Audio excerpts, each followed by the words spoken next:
Well, first I want to start with South Carolina and congratulate them on a phenomenal year. To be picked out near the bottom and to win 13 SEC games, that's a really good team. And they're well coached, and they got a good plan.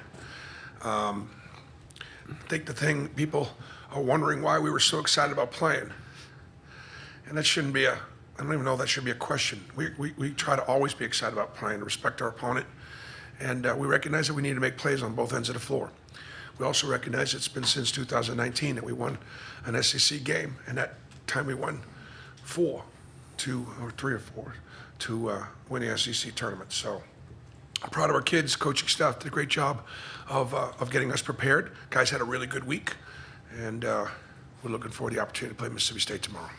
All right, we'll take questions for either of the student athletes. If you'll raise your hand, let's start right on the front row on the right. Justin Ferguson, Auburn Observer. Janai, South Carolina went 10 of 30 at the rim against y'all today. They had a ton of points in the paint yesterday. I know that had to be a key for this game. What was the key to y'all's success at slowing them down, at getting downhill and around the basket? Like you said, like yesterday's game, they scored over 50 points in the paint, and we knew we can't win like that. But, our front line takes pride in our defense, protecting the rim. And as you can see, on the defensive side, we held our own and stood our ground. Okay, let's go to this left side, second row. This is for Chaney. They got to within 35-25, and you went on a little 5-0 run yourself to put them up 15. It was pretty much over after that. But just talk about that sequence for you and the rhythm you guys were in. It's easy to catch rhythm when I got a head coach and players that always believe in me and give me confidence. So, I'm not going to say that's not nothing, but, when they pushing me every day to be the best player I could be, always speaking positivity into me, At least the assistant coaches are more positive. The coach is always not positive. All right, raise your hand if you have a question. All right, let's go to the right side on the front. Chaney, last few games, you're scoring nearly double-digit points a game. Just kind of what's gotten into you on offense, and what do you think has been the key to this this stretch that you're on? My main goal is just to improve game by game. And I ain't gonna lie, I kind of ramped up my work ethic. Like, I've been putting in a lot of extra more shots. 'Cause I know these games right here are really important. So and I know my team really they're gonna need me, and I just want to be the best player I could be for them. So just trusting my work and trying to get better every game. Other questions for either? All right, let's go back to the front row on the right. Janai, 47% from deep for y'all. I know three-point shooting's been a big thing for y'all here down the stretch. You hit a couple of them. Just, what is the ceiling for this team when you guys continue to shoot like this from deep? Coach always tells us, now's the time to go on a run. Make shots. That's how you advance in the tournament, in the NCAA tournament. That's how you win games. And I think everybody been taking pride in what he said. Because we was going through a little shooting slump mid-season a little bit. So I just credit all my teammates, for being in the gym like Chaney said, and stepping up to the moment when the moment's getting big. Any question on the front row on the right? Justin Lee with Oak Lake Auburn News. Janai, how did you feel like you guys going to the paint early opened it up for the three-point shooting later? And just what did you see on the floor and kind of the run of the game? Oh, yeah, for sure. Our pregame coach said, inside out. That's what I always preach. So, getting inside.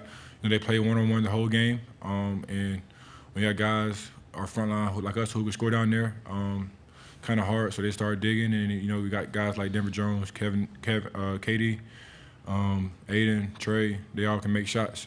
So it's hard to stop us when we should hand shots. Good time for one more question for either. All right, let's go to the front row in the center right here. Chaney, you guys protected the ball extremely well today. Only one turnover in the second half. Can you talk about what you guys saw out there that helped you to that result? I could just credit our point guards. They're great leaders on and off the court. And one turnover combined for the whole team is crazy. And that just is a testament to their focus and their mindset going into these games. All right, we'll excuse the student athletes. You can return to the locker rooms, third row. Mike LaPresti, NCAA.com. Here's more of a general question. You've seen a lot of conferences, a lot of basketball in your life. How would you characterize the offensive might of this conference this year? And second part of that, how well does great offense translate into the NCAA tournament? I don't know what the analytics say, but there are like four or five teams scoring on 80 or above, right? Tennessee and Kentucky, Alabama, just incredible firepower on the offensive end. We're one of those teams that are scoring above 80, and yet we're the most athletic team in the country, and so it's physical.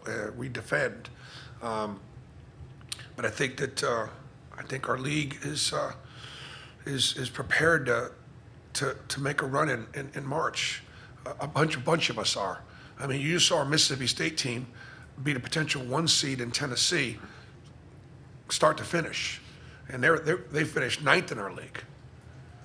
Arkansas beat Duke at home, finished 10th in our league. I think we got some really good coaches in this league, and I think that's one sometimes it's a separator, is that coaches sometimes how good they are on the offensive end sometimes can be a separator. So I think some great coaching staffs in this league. All right, let's go to the center aisle, second row. Doug Amos, ESPN, the Ticket, Montgomery, and Auburn. Coach, your best teams have been great defensively. If you had to put a finger on why that is it fundamentals? Is it scheme? Is it effort? What makes Bruce Pearl team so good defensively? Well, I appreciate the comment. I don't know that I agree with you, but you got to play with that. You got to play with effort and energy. We're committed to playing 10 guys. So when you play 10 guys, look at the stat sheet with the number of guys that scored. Look at the balance. Look at all the guys that feel really good about how they're playing and the way they're contributing. And that's in that locker room. Those guys like each other. They get along with each other. They share the minutes, and that allows you to not take plays off. And so the deeper we can go in a tournament, the more of an advantage it is for us because of our depth and the effort, energy, and the unselfishness it requires to play that hard. It's why Mississippi State's won 2 games here. Mississippi State just got down and guarded LSU and guarded Tennessee, and that's why they've advanced. And then just kind of let Hubbard make a few shots and Tolu do what he does. And, the rest of those guys are really good. We had 2 great games against them this year, so. Next question, right side, third row. How you doing, Coach? Jack Patterson with WRBL out of Columbus. You talked after the Georgia game that depth was going to be the key for you guys to win the SEC tournament. You had 11 different players score today. Just talk about the ability to be able to switch guys in and out and keep them fresh and keep South Carolina on their toes all game. Well, if you'd have told me that we'd had 10 guys score and that Jalen Williams would only have 3, I may be a little concerned. But again, there would be a lot of guys that were second-team all-conference and a fifth-year senior that only got 2 shots, and they'd be all upset in that locker room. You would never even know it from Jalen Williams. He's excited about the winning. He doesn't care, and he was happy that Chaney Johnson was able to come in there and do it. What Chaney did. So, I think our front line is, and again, the depth of our front line, that we have Chaney and Jalen, that we have Janai and Dylan, makes a big factor. We took care of the ball. South Carolina doesn't turn you over much. They don't. In fact, they force the fewest turnovers in our league, but they're super, super solid. And I think the other thing, too, and this doesn't get enough time, it's about matchups. I'm not going to tell you why it's a good matchup for us and a bad matchup for them, but it just is. There's just some things about the way we play and the way they play that worked out. Sort of works out for us. We fouled them too much, and we got to do a better job of defending without fouling. Let's go to the back on the left side. Hey, Coach, Jordan Cave from the state newspaper in Columbia. You mentioned the matchup part. Sorry, right here. You mentioned the matchup parts. That's 2 wins against South Carolina. I think 71 points of victory. Why have you guys been so good against South Carolina? And is there any part of that that's tempo, or is it just the personnel? It's a great question. Honestly, it's almost like, as an offensive coordinator, defensive coordinator, I want to dodge the question, but in truly answering the question, it tells you where I think we're strong and where I think we're weak, and where they're strong and where we're weak, and it's just one of those. It's just kind of one of those things. But look, South Carolina, man to man, as far as guarding one-on-one, really, really good. They guard the ball really, really well. And they do play really hard, but play physically. They play inside-out basketball.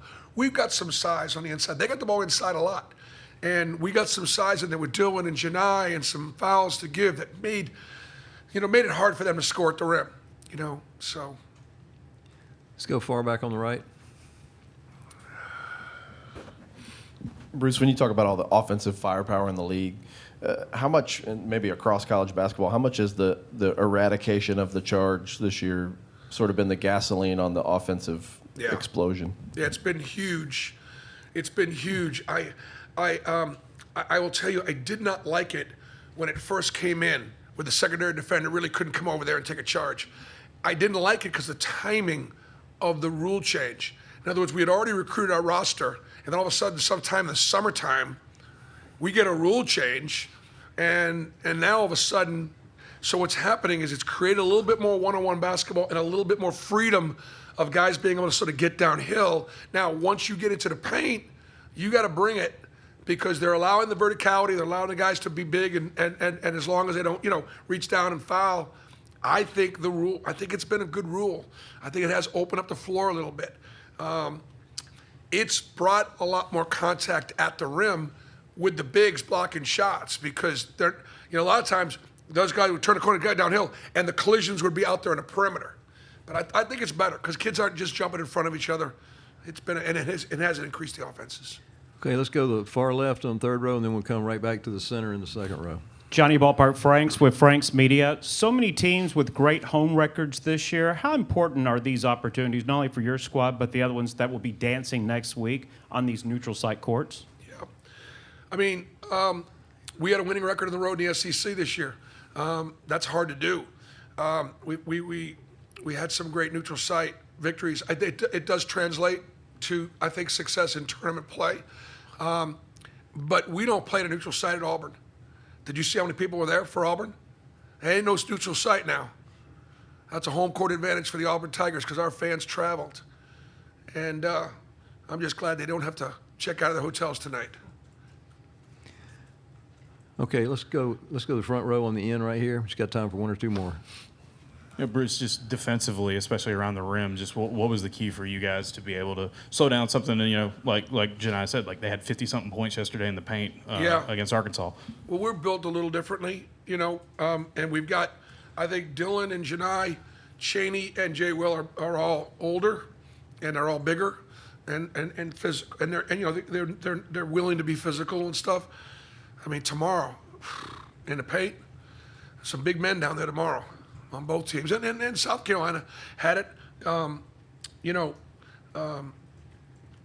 Murray Boyles is going to be a pro. He's going to be a great player.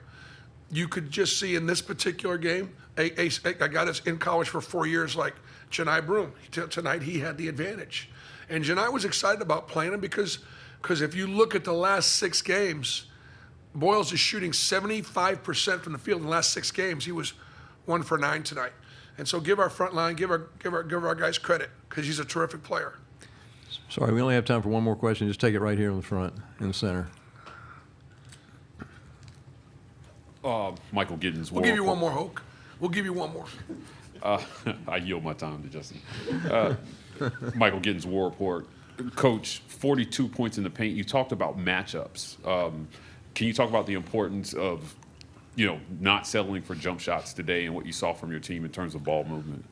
I tell you what, you're getting better, Mike. I'll tell you what, that's a good question. There's a temptation to settle because South Carolina does such a great job of sinking and stripping and ripping on penetration, things like that. We had a little wrinkle in today that we hadn't run much this year. We'd run a lot last year. And Stephen Pearl and Mike Burgermaster. By the way, Stephen Pearl had an amazing scout today. He didn't miss on anything. He's at South Carolina, and he was all over it. I mean, we were so prepared.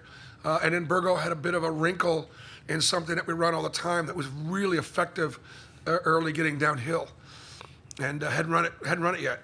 We ran it last year, and it definitely helped us get downhill. So, which then set the tone for not settling and getting the rim. Did you want one more? Well, I got right. Okay. Yeah, just 'cause Go ahead. BP, Trey and Aiden had 5 assists, no turnovers. How big was it for them to get off to a good start, especially in the postseason with no turnovers between those two guys? Yeah, that's what I was kind of looking as I was kept looking at the stat. No turnovers for our point guards. Those guys, they don't get as much credit as what they deserve. Look, Aiden Holloway's a dangerous offensive player that's worked really hard to improve on the defensive end, and so that you have to game plan for him. And then Trey's just so super solid, and you could see how well Trey plays with Dylan, because he got Dylan in the air on a couple of occasions that those are really good. They've done a nice job of working together. That's why Trey is sort of back in with that second group, and Aiden plays a little better with that first group. And so, but South Carolina doesn't turn you over. Mississippi State are going to get up in our shorts a lot more. All right, thank you. Thanks.